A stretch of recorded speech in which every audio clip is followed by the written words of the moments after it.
promise the next time I come back I'll be with you.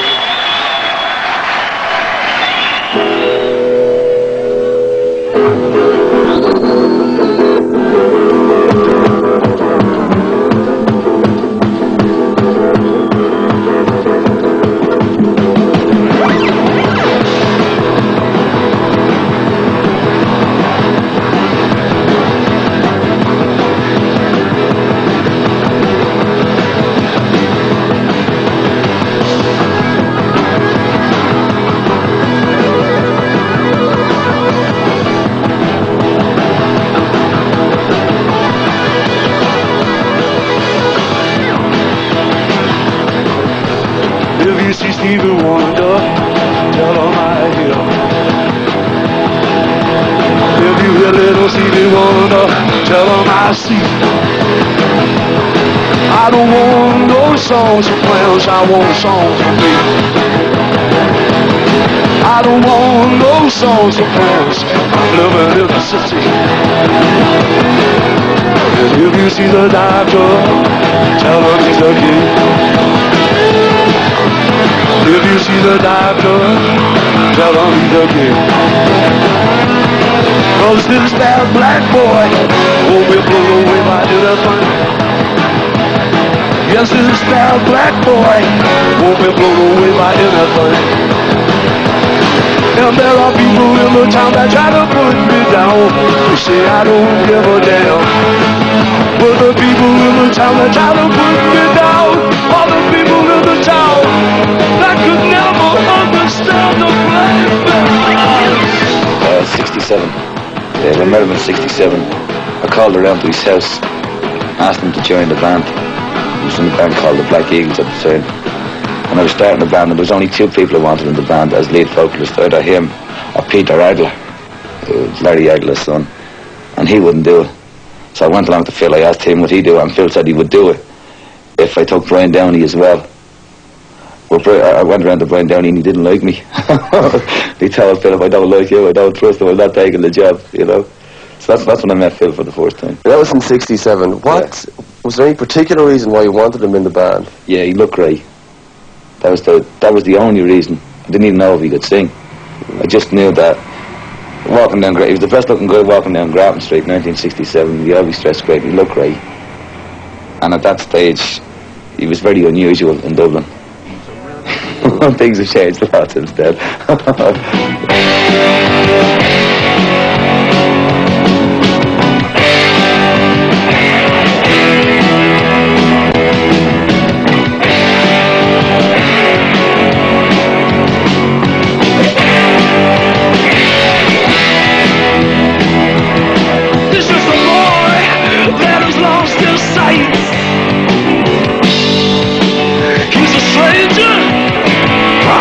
The mate, he's a devil, that's right.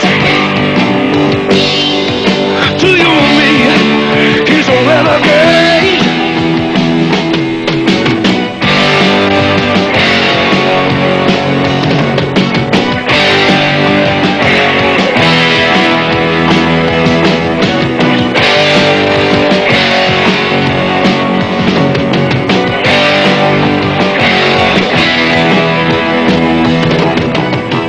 I only had one job, and that was working for Tons and Taggart's in the north wall, or east wall, and I was an apprentice fitter and turner, and I wanted to be an architect, but you know, you go in saying you want to be an architect and you come out with a job as a fitter and turner, and the Black Eagles were still going at that time, and we were doing like weekend gigs. I got £2, 5 shillings for the apprenticeship, and I was coming away with a tenner from the gigs. I never went back to work then after that once the summer holidays came up, because by that time the band was taken off. Now after the Black Eagles, you and Brian split for a while. You went with Skid Row, and Brian went to play with Sugar Shack, that's right, I think. When did you two get back together again to form Lizzie? When Brush decided that I was no longer necessary for the Skid Row set up, you know, he said, I should take up an instrument and learn how to play the bass before I was thrown out of the band, you know, so he gave me a couple of bass lessons and I started taking up the bass. And the Sugar Shack were starting to break up as well, so me and Brian had always been mates, regardless of whether we were playing together or not, you know. And I knew he was up, so we said we'd form a band. And we formed the Orphanage with Pat Quigley. I wasn't playing bass, I was still learning bass at this time. The idea of the Orphanage was, it was supposed to be a nucleus of a band, and then we'd have like travelling members. I think it was in 1970 that you went to London with Lizzie, and Brian Chute and Ted Carroll, yeah?